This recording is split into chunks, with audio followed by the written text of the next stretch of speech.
지난 목요일 조카들과 저녁 식사를 하고요. 또 여기 집에 또 오는 길에 길에서 택시 기사님과 또 손님이 심하게 서로 싸우고 있었습니다. 서로 또 욕을 하면서 마음에 또 상처를 주는 그런 모습을 봤습니다. 참 어렵고 힘들수록 또 존중하고 배려하고 또 격려하는 그런 삶을 살아야 되지만 어 상대방의 자존심을 또 짓밟고 또 어떻게 하면 더 독한 말로 상처를 줄까, 심한 욕으로 또 아픔을 줄까 하는 그런 모습을 봤습니다. 참 세상에는 좀 나쁜 사람들이 참 많다라는 생각이 들었습니다.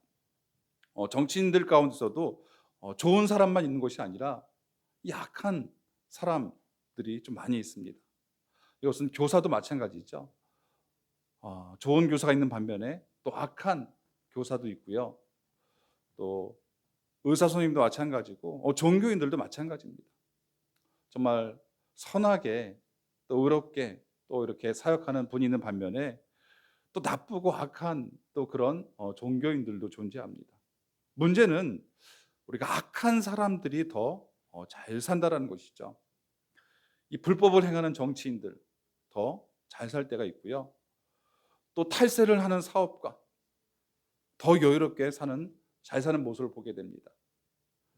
전세 사기꾼들이나 또 주가를 조작하는 그런 사람들, 다른 사람들에게 눈물을 주고 상처를 주지만 또 본인들은 편안하게 형통하게 잘 사는 모습을 보게 됩니다.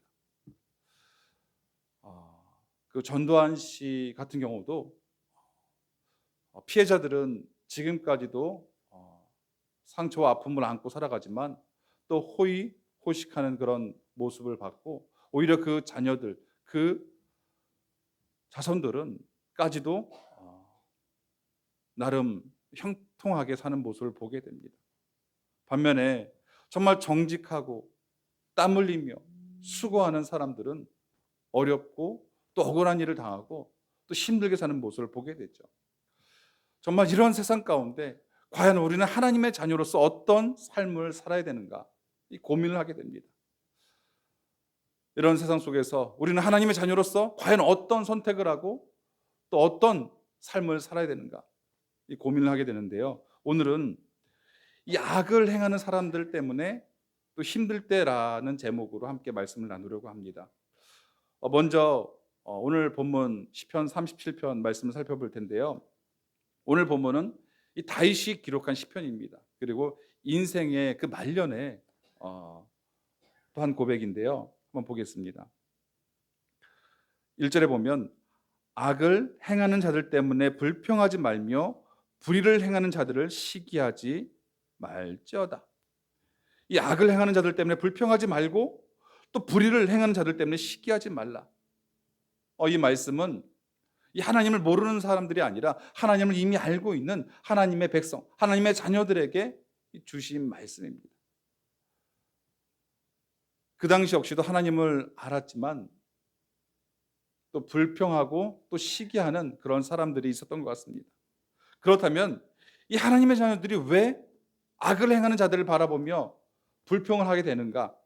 이 37절에 보니까요. 여호와 앞에서 잠잠하고 참고 기다리라. 자기의 길이 형통하며 악한 길을 이룬 자 때문에 불평하지 말지어다. 형통하며 이 악한 자들이 형통하기 때문이죠. 이 악을 행하는 자들 그들의 행위대로 좀 어렵고 힘든 삶을 살면 그래도 좀 위안이 되겠지만 이 악을 행하는 자들이 더 형통한 삶을 사는 것이죠. 이 불의한 자들이 더 많은 재산을 가지고 있습니다. 우리와 비교도 안 되는 그런 풍족한 삶을 살아가죠. 그들은 어디를 가나 또 좋은 대우를 받습니다. 백화점에 가서도 그렇고 특별 대우를 받고 호텔에서나 또 공항에서나 요즘 비행기 1등 칸을 타면 침대에다 이 개인 샤워실까지 있다고 합니다. 반면에 우리는 정말 하나님 뜻대로 살아보려고 몸부림치지만 오히려 억울한 일을 당할 때가 있습니다. 불공평한 또 재판 결과를 맞을 때도 있죠. 좀 여유가 있는 자들은 초호와 이 변호인단을 꾸려서 재판하게 되면 좀 억울한 그런 결과를 맞을 수도 있습니다. 뭐 전세 사기를 당할 수도 있고 또 금융 사기를 당할 수도 있죠. 약한 그런 자들의 삶, 그리고 우리의 삶을 비교해 보면, 그들의 삶과 우리의 삶을 비교해 보면 어쩌면 이 불평과 원망은 이 자연스러운 것일 수도 있습니다. 그런데 하나님께서 우리에게 말씀하시죠. 37편 1절에 악을 행하는 자들 때문에 불평하지 말고 불의를 행하는 자들을 시기하지 말지어다. 이 시기, 이 시기를 원어로 보면 몹시 부러워하다라는 의미를 가지고 있습니다. 저 역시 이 악을 행하는 자들, 그들의 삶을 보고 또 부러워할 때가 있는 것은 사실입니다. 그러나 우리는 기억해야죠. 이들의 삶은 잠시 있다가 없어질 그런 아침 안개와 같다라는 것입니다. 2절에 보면 그들은 풀과 같이 속히 배임을 당할 것이며 푸른 채소같이 쇠잔할 것이미로다. 우리가 산에 산불이 나서 나무를 다시 심게 되면 열매를 맺기까지는 몇 년을 기다려야 합니다. 그런데 이 풀은 단 몇 주 만에 온 산을 덮는 모습을 보게 됐죠. 그러나 이 풀은 한철뿐이죠. 겨울이 되면 흔적도 없이 사라지는 그런 모습을 보게 됩니다. 이 악인의 형통이 바로 이와 같다라는 것이죠. 잠깐은 이 악한 사람이 형통한 것 같고, 잠깐은 이 번성한 것 같지만 결국에는 이 풀과 같은 것입니다. 이 한철뿐이죠. 그렇다면 우리는 하나님의 자녀로서, 살아계신 하나님을 믿는 그 하나님의 백성으로서 어떤 삶을 살아야 되는가? 3절에 보니까 여호와를 의뢰하고 선을 행하라. 땅에 머무는 동안 그의 성실을 먹을거리로 삼을지어다.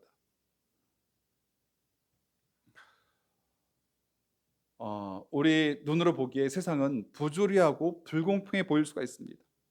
악한 자들이 형통한 반면에 오히려 정직하고 또 원칙대로 살려고 하는 사람들은 어려움을 당할 수가 있죠.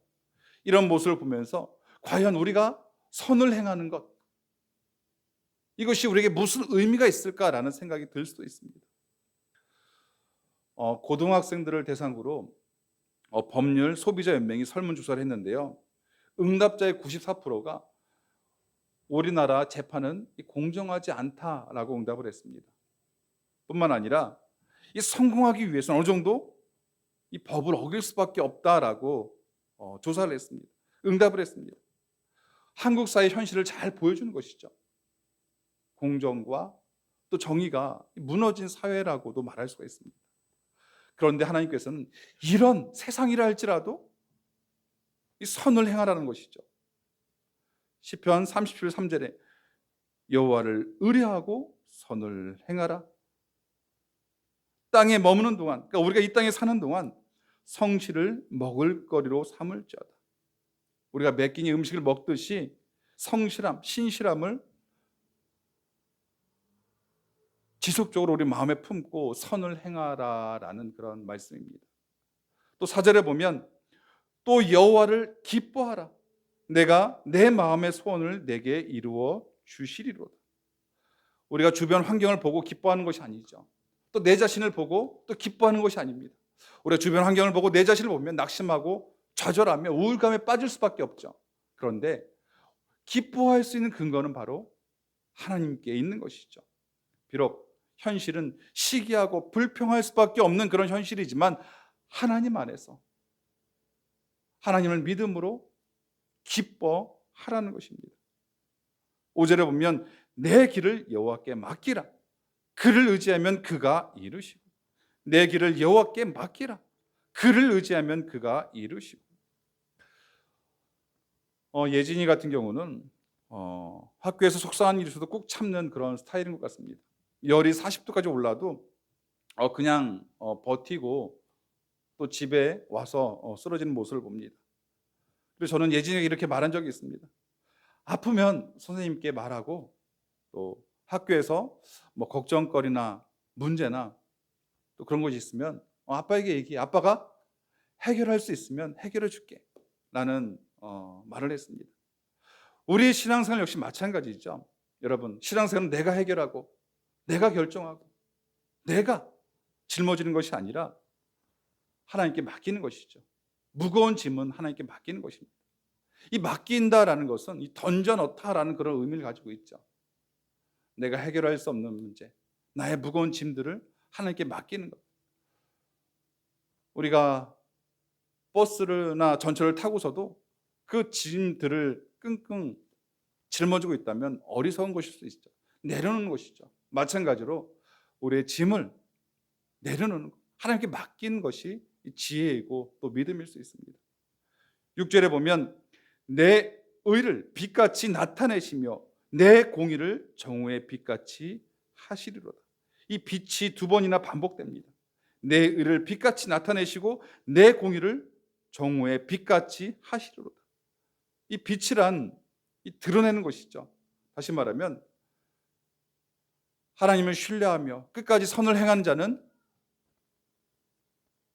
결코 감춰질 수 없다라는 그런 의미이죠. 여러분, 요셉 이 불의한 세상 가운데서도 하나님을 신뢰함으로 끝까지 선을 행하게 됩니다.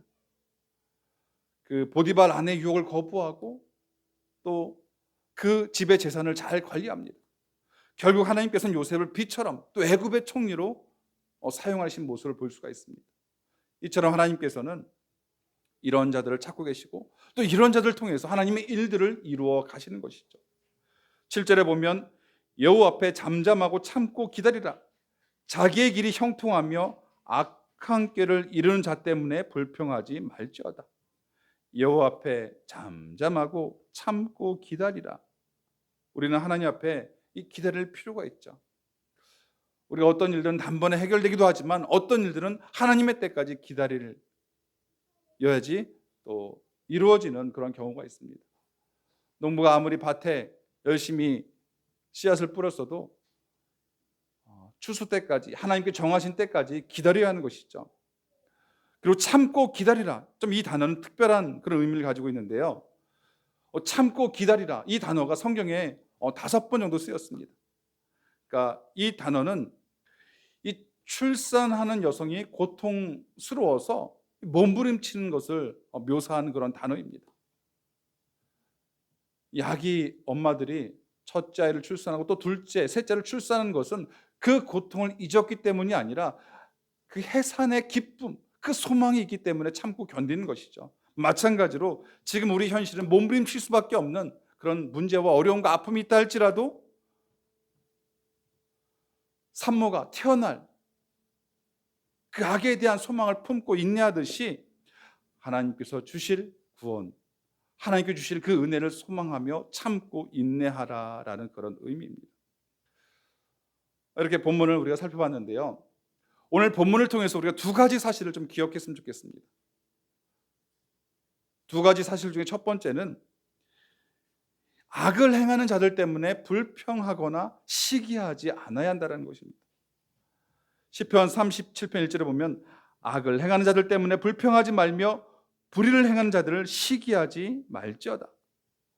또 7절 8절에 보면 여호와 앞에 잠잠하고 참고 기다리라. 자기의 길이 형통하며 악한 길을 이루는 자 때문에 불평하지 말지어다. 분을 그치고 노를 버리고 불평하지 말라. 오히려 악을 만들 뿐이라. 우리가 뉴스를 보게 되면 이 세상에 존재하는 모든 그런 악을 경험하게 됩니다. 뭐 살인, 강도, 또 배신, 사기, 또 성폭행, 살인, 전쟁, 이런 뉴스를 보면서 좀 마음이 평안하고 유쾌한 사람은 아마 아무도 없을 것입니다. 그런 뉴스를 보면 좀 마음의 분노가 일어나고요. 우리 입술에는 불평과 이 원망의 말이 나오게 되죠. 그런데 우리가 기억해야 될 것은 이 세상에 이런 악을 보고서 불평하고 원망하는 사람은 그들과 똑같은 삶을 살게 된다는 것이죠. 불행한 삶을 살 수밖에 없다는 것입니다. 이스라엘 백성들이 불평과 원망이 있을 때문에 그들은 광야에서 실패를 경험한 것입니다. 이 불평과 원망은 악한 습관입니다. 이 성경에서 금하고 있는 것이죠. 여러분, 인간의 역사를 보면 약하지 않을 때가 없었습니다. 인간은 아담과 하와 이후로 늘 악이 팽배한 그런 세상 가운데 살고 있었죠. 하나님께서 노아는 의로운 자라 인정해 주셨지만 그 당시는 어땠는가? 하나님께서 물로, 홍수로 모든 것을 쓸어 버리실 만큼 약한 또 세상이었습니다. 이 아브라함 시대 역시 마찬가지입니다. 이 소돔과 고모라를 유황불로 심판하실 만큼 이 악이 가득한 그런 시대였습니다. 이 다윗 시대 역시 마찬가지입니다. 살인과 전쟁과 폭력과 속임과 불공평, 악은 이 세상의 어쩌면 본질이라고 말할 수가 있죠.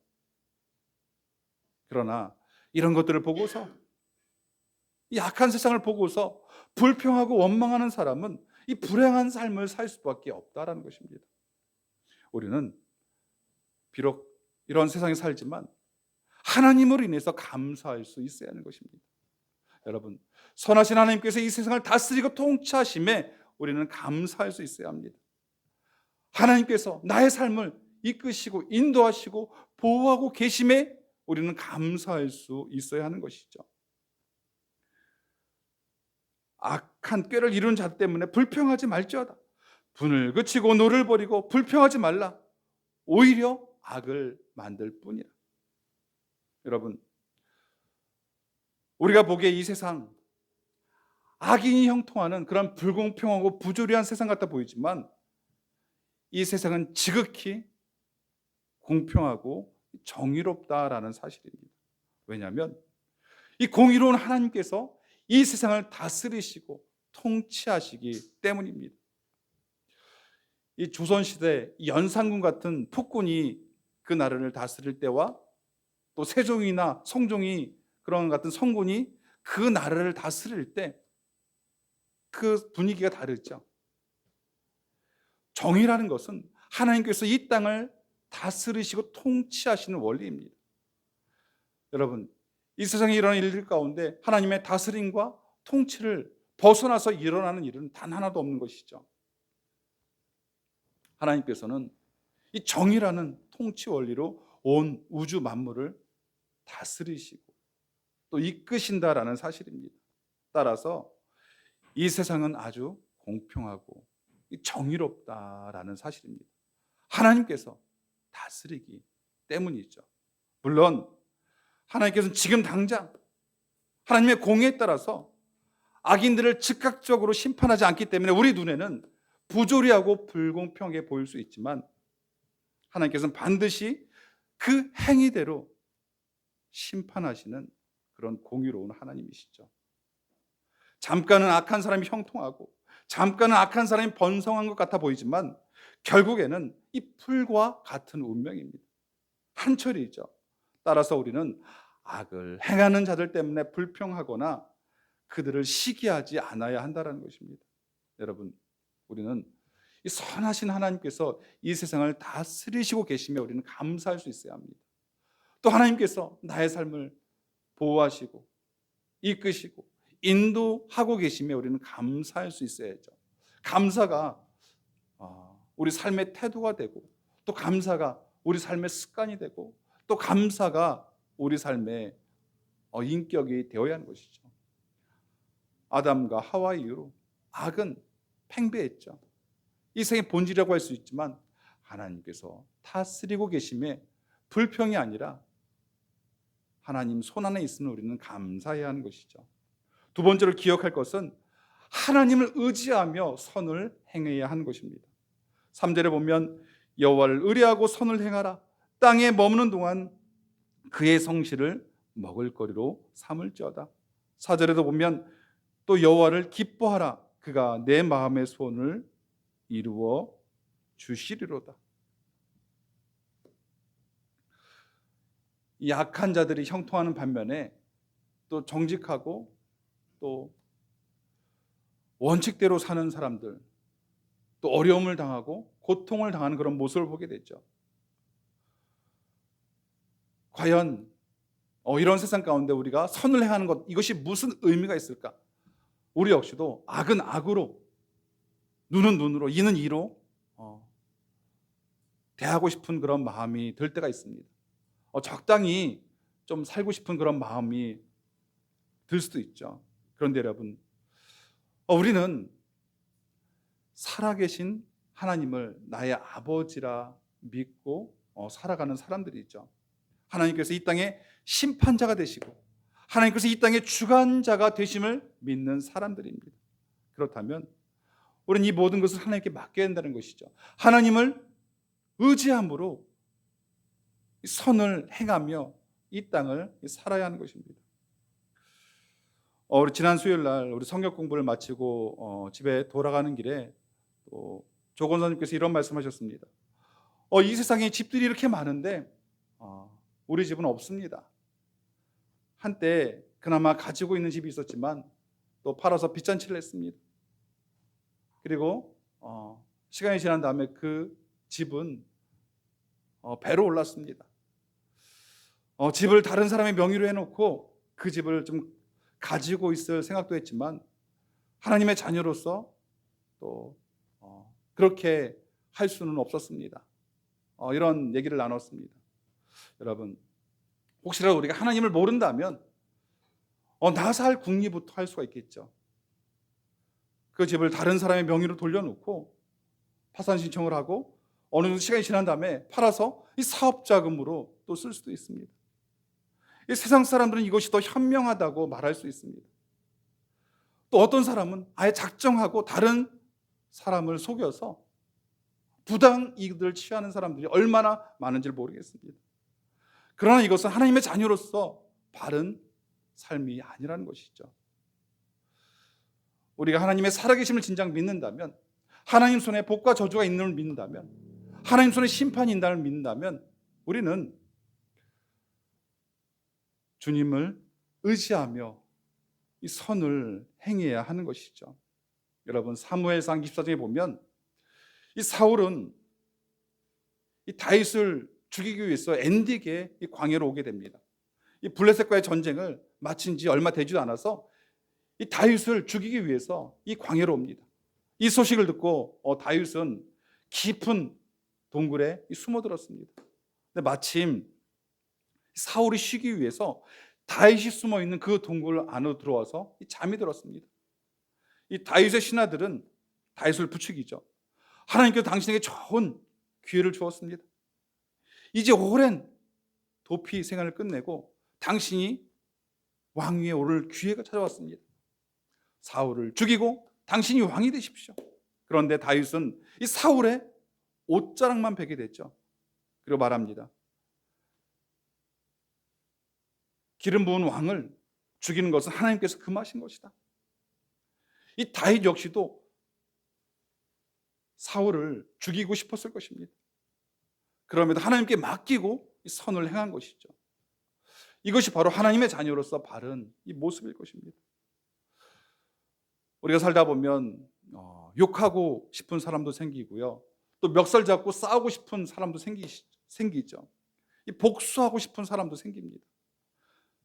그런데 이때마다 우리가 서로 욕하고 서로 멱살 잡고 싸운다면 하나님 앞에 바르지 못한 모습일 뿐만 아니라 우리 역시 똑같은 그런 사람이 되는 것이죠. 우리는 하나님의 자녀로서 하나님을 의지하며 선을 행해야 하는 것이죠. 여러분, 신호를 무시하고 난폭 운전하는 것은 분명 나쁜 것이죠.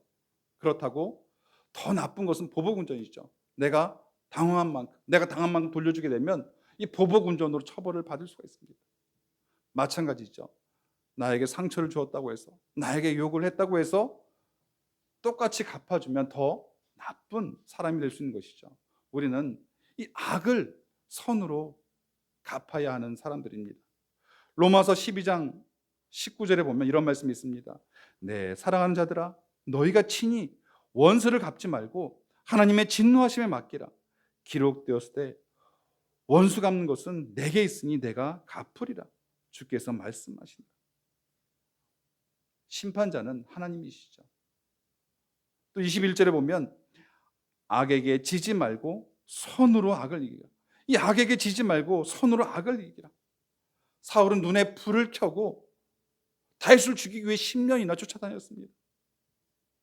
그러나 다윗은 사울이 아무리 악을 행하고 아무리 그 불의를 행해도 대적하지 않죠. 오히려 선을 행하는 그런 모습을 보게 됩니다. 다윗이 어떻게 이런 선택을 할 수 있었을까? 다윗이 그런 선택을 할 수 있었던 것은 살아계신 하나님을 믿었기 때문이죠. 그리고 사울을 세우신 분도 하나님이시고 사울을 심판하실 분도 하나님이심을 믿었던 것입니다. 저와 여러분 역시도 하나님의 살아계심을 믿는 사람들입니다. 하나님께서 우리의 심판자가 되시고 하나님께서 우리의 주관자가 되심을 분명 믿는 사람들이죠. 그렇다면 저와 여러분 역시도 하나님께 맡기고 또 그리고 하나님을 의지함으로 이 선을 행해야 한다는 것입니다.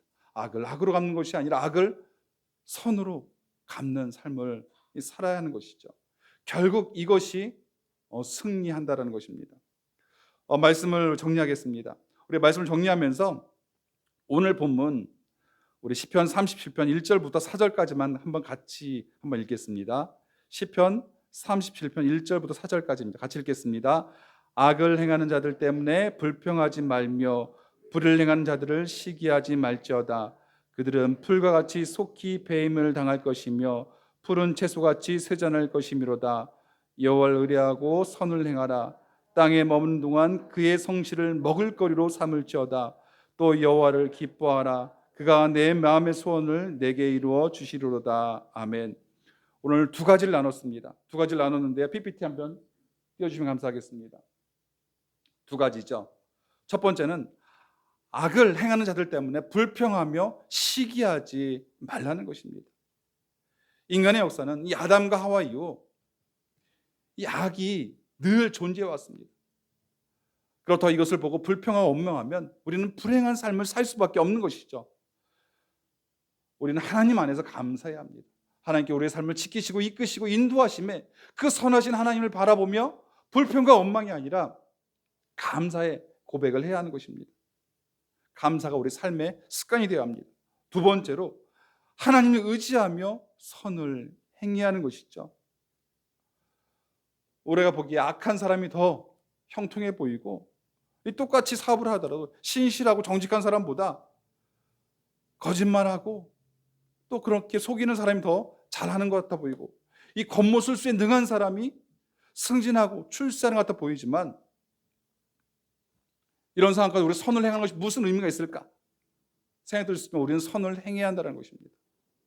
요셉을 보면 이 주인에 대한 신인을 지키고 하나님 말씀에 순종하기 위해서 이 보디발 아내의 유혹을 뿌리침으로 억울하게 2년이나 무려 2년이나 이 감옥살이를 하게 됩니다.